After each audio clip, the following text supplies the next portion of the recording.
Et si on partait en voyage sur un continent que tout le monde connaît et qui reste pourtant si mystérieux? Ce continent, vous le portez tous les jours. C'est votre peau. Dans Planète Peau, proposé par Codif Technologies Naturelles, nous allons nous frayer un chemin à travers les différents paysages de notre peau. Nous allons rencontrer les populations locales et tenter de comprendre leurs interactions entre elles et avec le monde extérieur. Nous plongerons au cœur de son écosystème et nous retracerons son histoire au fil des âges.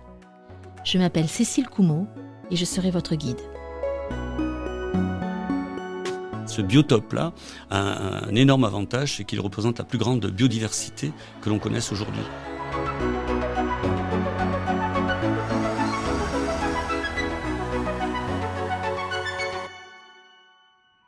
Le charme du voyage, c'est aussi et surtout la rencontre avec les populations locales, la découverte de leurs coutumes.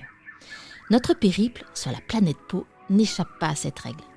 Je vous propose donc de faire connaissance avec ces très nombreux habitants. Mais comme ils ne se laissent pas approcher facilement, qu'ils vivent cachés dans des territoires mal connus, nous avons fait appel à 2 guides, des sortes d'ethnologues de la planète Peau. Richard Martin, biotechnologiste, et Marc Feuillolet, microbiologiste et professeur à l'Université de Rouen-Normandie. Nous voilà de nouveau à bord de notre petit avion de tourisme qui survole la planète Peau. Nous sommes à une altitude assez basse pour pouvoir observer les autochtones vivant sur notre enveloppe charnelle. Pour ne pas les déranger, nous sommes dotés de lunettes surpuissantes permettant de voir l'infiniment petit. Alors, au premier coup d'œil, que distinguons-nous ? En permanence, il y a une espèce d'aura autour de nous, qui est une aura de bactéries qui se baladent, qui flottent un peu. Richard Martin. On pensait que les bactéries elles étaient bien stackées sur la peau.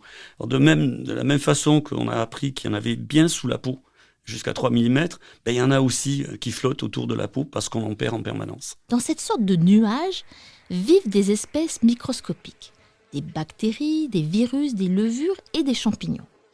Globalement, ces micro-organismes ne mesurent pas plus de 1 à 2 micromètres. Un micromètre est 1000 fois plus petit qu'un millimètre. Voilà pour la brève présentation physique. Mais que sait-on de cette société que l'on nomme le microbiote cutané ? Comment cohabitent tous les habitants de la planète Peau ? À quoi servent-ils ? Toutes ces questions commencent à peine à être résolues. Alors, en termes de densité de population, les chiffres sont encore approximatifs, mais ils donnent le tournis. En moyenne, on va dire qu'on a entre 100 000 et 1 million de bactéries par centimètre carré de peau. C'est la bonne moyenne. Donc on héberge entre 1 fois et 5 fois, on n'est pas très sûr aujourd'hui, plus de bactéries que ce qu'on ait fait de cellules humaines. Il suffit que vous vous grattiez la tête pour desquamer et perdre une trentaine d'habitants. Vu le nombre, pas de quoi s'alarmer. Par ailleurs, tous ces micro-organismes appartiennent à des familles variées. La diversité bactérienne, elle est aussi grande que ce qu'est la diversité humaine, mais avec un monde qui est colossal. Le biotope cutané, puisque c'est de ça dont on parle, est quelque chose d'extrêmement diversifié.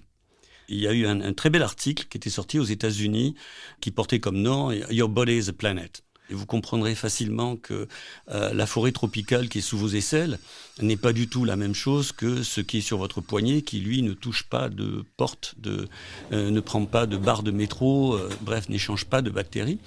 Eh bien, là, vous avez 2 univers qui sont complètement opposés. L'un, c'est la forêt humide, tropicale, pourquoi pas primaire, on pourrait même dire. Et puis, de l'autre côté, vous avez cet avant-bras, la partie qui est juste à côté de la paume de la main. Eh bien, cette partie-là, elle est particulièrement sèche, entre guillemets, comparée à toutes les autres parties de la peau. Mais ce biotope-là a un énorme avantage, c'est qu'il représente la plus grande biodiversité que l'on connaisse aujourd'hui.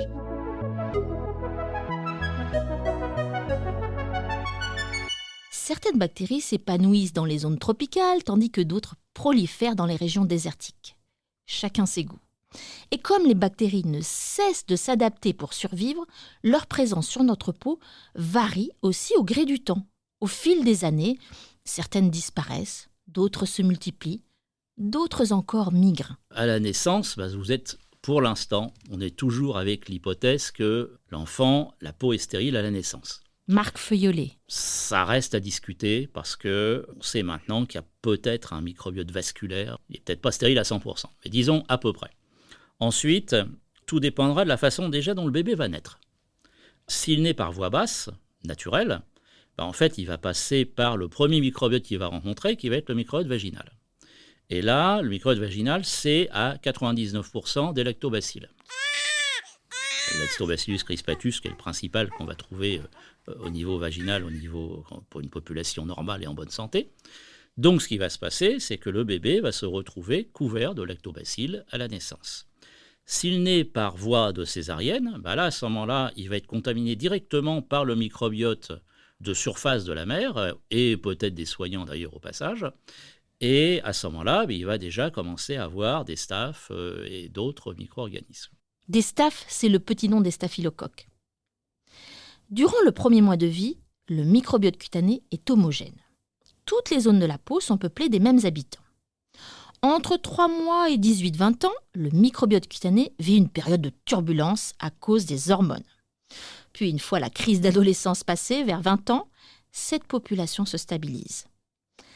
À la soixantaine, la planète peau vit un nouveau bouleversement. En général, chez les personnes âgées, le microbiote a tendance à augmenter de diversité et peut-être un tout petit peu plus abondant. Alors, il y a probablement une raison à ça, c'est que les bactéries, pour s'installer sur la peau, elles aiment bien les crevasses, les creux, etc. Et que la peau, chez la personne plus âgée, n'est plus aussi lisse et homogène qu'elle peut être dans la jeunesse. Et donc, elle trouve un environnement favorable à leur développement. Ces peuplades, vous vous en doutez, ne sont pas là par hasard. Elles ont chacune leur mission sur la planète peau.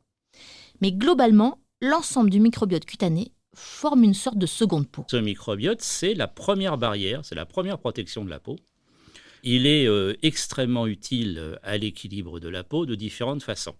D'abord, de façon très simple, les bactéries qu'on appelle souvent commensales, qui sont celles qu'on va trouver à peu près chez tout le monde de façon assez régulière et qui surtout ont un très faible pouvoir pathogène, ces bactéries, elles vont occuper des niches, tout simplement, des niches écologiques, comme dans une forêt ou n'importe où, mais vues au niveau micro-environnement.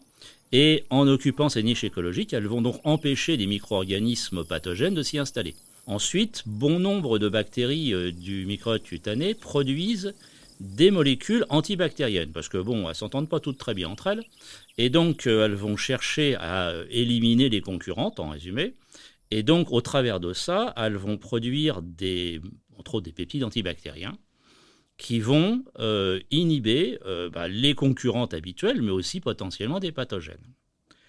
D'autre part, le fait que l'on porte sur la peau cette population extrêmement diverse, forcément que des molécules, quand sont issues, vont pénétrer à l'intérieur de la peau, vont pénétrer dans le milieu intérieur, et ces molécules vont entraîner notre système immunitaire, et donc lui permettre de se préparer à la défense contre des micro-organismes indésirables. Dans cette armée, certains soldats jouent un rôle clé. C'est le cas de Staphylococcus epidermidis. Cette bactérie nous protège d'ennemis éventuels, stimule notre système immunitaire, mais ce n'est pas tout. En cas de blessure, elle participe aussi à la réparation des plaies.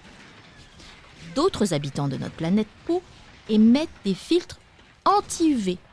D'autres encore nous mettent à l'abri de la pollution. Dans la peau, vous avez certaines bactéries qui sont des véritables fossoyeurs, qui sont capables de tous les dérivés benzéniques, de les consommer. Richard Martin. Tout ce qui va être anthracène, toutes ces molécules-là, qui sont des molécules qui sont très souvent liées à de la pollution, et notamment pollution par la pétrochimie, qui est un grand acteur dans ces domaines-là. Et donc, il faut imaginer quand même que vous avez des défenses sur votre peau qui sont dues à des bactéries qui sont capables de tout manger. Bien sûr, étant donné la densité de population, une question se pose. Comment tous ces micro-organismes cohabitent ? Déjà, bactéries, virus, champignons et autres levures ne sont pas des solitaires. Ils vivent en communauté et communiquent entre eux. Quelquefois, il y a de la collaboration. Bon, je vais revenir sur le Cutibacterium acnes dont on parlait tout à l'heure. Alors, avant, elle s'appelait Propionibacterium parce qu'elle mangeait les C3. Je ne vais pas rentrer dans les détails, mais en gros, le glycérol. Voilà. Et tous les dérivés du glycérol, elle le mangeait. Et puis les acides gras qui étaient liés à ce glycérol, elle les donnait à manger à une levure champignon, qui est bien connue aujourd'hui. Et cette levure champignon en faisait ses choux gras. Donc c'est une association de malfaiteurs qui était assez formidable. Et puis il y a la guerre aussi.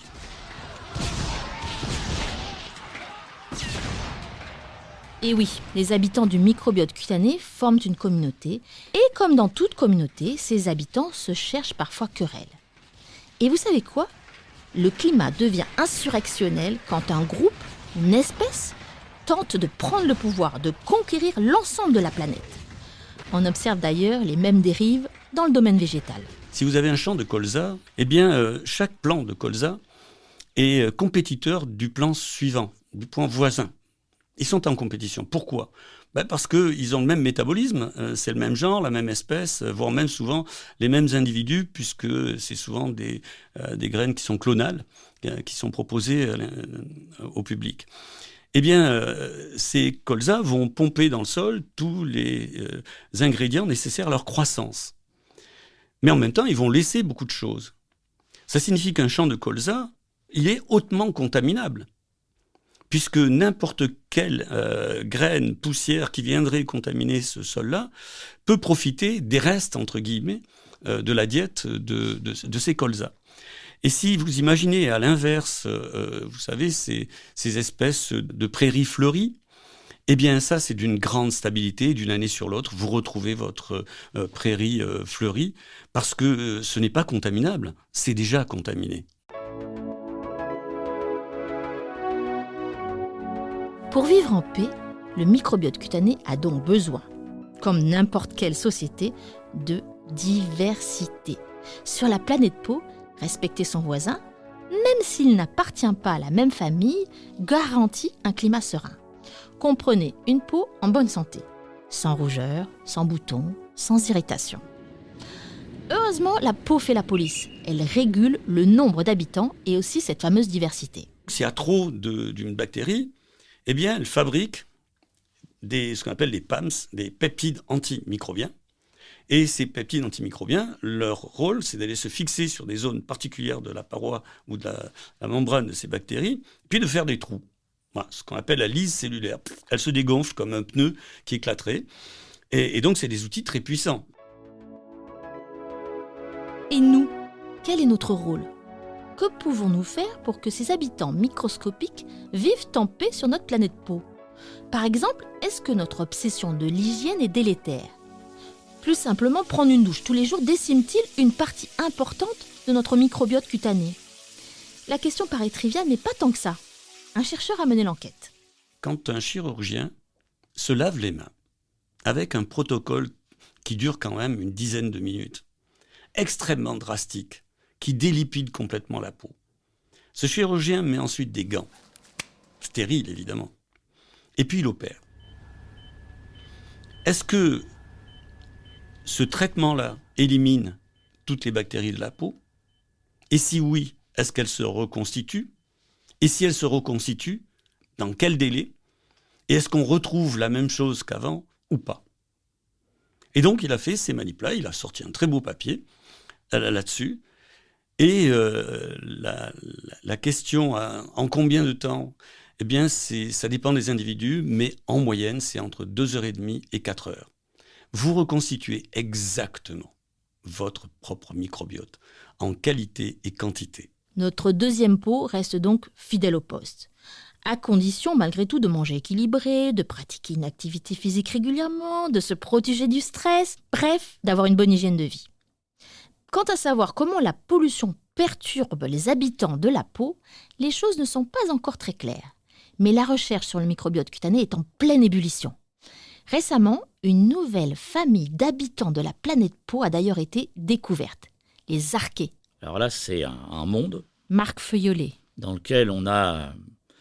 la seule façon qu'on a eu de les identifier, ça a été par analyse de l'ADN des micro-organismes présents sur la peau. C'est ce qu'on appelle technique NGS, séquençage à haute vitesse de l'ADN. Les archées, habituellement, on les connaissait dans les sources soufrées au fond des océans, dans les terres, etc. Et on s'est rendu compte qu'il y en a sur la peau. On n'a pas vraiment idée à quoi elles servent. On a pu voir, par contre, il y a un travail montrant qu'il y a des différences de population d'archées en fonction du taux d'hydratation de la peau. Alors, c'est assez étonnant, c'est qu'on trouve par exemple des archées halophiles, donc c'est-à-dire qui aiment le sel. Pareil, il y a du sel dans la sueur, donc en fait, elles peuvent trouver un environnement qui leur plaît. Mais il y a des archées telluriques qui sont totalement incongrus à premier abord sur la peau, qu'on va retrouver aussi. Alors, amis ou ennemis de notre peau, les archées? Ni l'un ni l'autre. Comme tous les micro-organismes, aucun n'est ni bon ni mauvais intrinsèquement. Tout dépend des circonstances. Et encore une fois, la clé, c'est la diversité.